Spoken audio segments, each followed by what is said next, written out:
ஏசாயா அதிகாரம் 43 நீ தண்ணீர்களை கடக்கும்போது நான் உன்னோடு இருப்பேன். நான் ஏசப்பாவை தானே கும்பிடுறேன், நான் ஏசப்பாவை தானே நம்பி இருக்கிறேன், இத்தனை வருஷமா நான் நம்பிட்டு இருக்கிறேன், காத்துட்டு இருக்கிறேனே, ஆனால் எனக்கு ஒரு நல்லது நடக்க மாட்டேங்குதே. நான் எப்போல்லாம் இன்னும் அதிகமாக ஜெபிக்கணும்னு ஜெபிக்க ஆரம்பிக்கிறேனோ, வேதத்தை எடுத்து வாசிக்க ஆரம்பிக்கிறேனோ, பிரச்சனை மேலே பிரச்சனை இன்னும் ஜாஸ்தி தான் ஆகுது அப்படின்னு நீங்கள் ஃபீல் பண்ணுறீங்களா?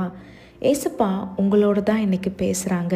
நீங்கள் தண்ணீர்களை கடக்கும்போது உங்கள் கூட ஏசப்பா இருக்கிறாங்க, ஏசப்பா இருந்தாங்க, இனிமேலும் இருப்பாங்க.